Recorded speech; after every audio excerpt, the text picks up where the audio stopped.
In this video, we'll be installing Inventus Power's 48-volt battery into a Yamaha Drive 2 vehicle. This installation video features Inventus Power's S48V60 TRX HD battery, along with the universal PROTRXion mounting bracket.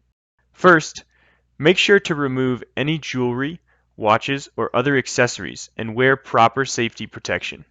Now we will review all the tools and equipment necessary for a successful installation. Wiring connections will be made using the existing vehicle wiring. When adding additional batteries in parallel, choose the appropriate power cable gauge and length based on the system load requirements. Please note that the pack-to-pack connections should be made with the same cable lengths for optimal performance. We'll also be using these recommended tools: a socket wrench with 13mm and 10mm deep well sockets, 5/32 hex or Allen wrench, drill with a 10mm 3/8 bit, sandpaper, a tape measure, and a pencil. After we have our tools ready, let's run through a few simple safety checkpoints. First, set the vehicle brake. Make sure the ignition is turned off. Lift up the seat and remove it. Ensure there's no power connected to the cart by switching the cart to tow. You'll want to make sure all battery packs are powered off in ship mode before installing. You can confirm the packs are off by tapping the button once and notice the LEDs do not light up.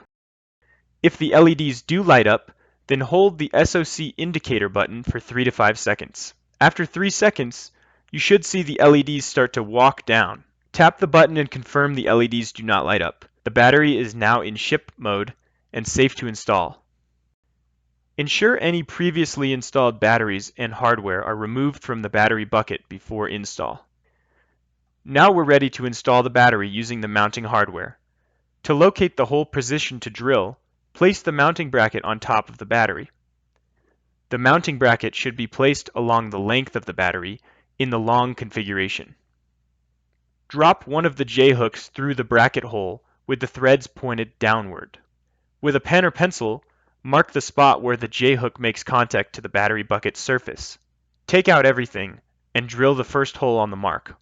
From that mark, measure the hole-to-hole distance from the bracket user manual.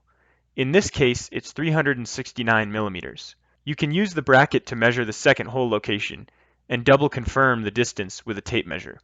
Drill the second hole with the 10mm drill bit. Place the battery pack back inside the battery bucket and secure the bracket on top of the battery pack. Feed the first J-hook through the 10mm hole that you just drilled and place the bracket and washers and nut on the other side. Make sure to hold the J-hook until you secure it with the bracket and nut, otherwise it could fall under the cart. Repeat this step on the other side of the bracket. With the 10mm deep well socket wrench, tighten the nuts. Place the rubber caps on top of the J-hook. Clean the corrosion and rust from the ring terminals and the vehicle cables. Connect the red vehicle power wire and the red charger cable to the positive terminal on the battery. The M8 bolt should be torqued to around 17 Newton meters. Connect the black vehicle power wire and the black charger cable to the negative terminal on the battery. The M8 bolt should be torqued to around 17 Newton meters. Now that everything has been wired together, please be sure to double check all connections are tightened to the proper torque before powering the system on. Press and hold the button for 5 seconds to turn on the battery. Switch the cart from tow to run. The battery is installed and we're ready to roll.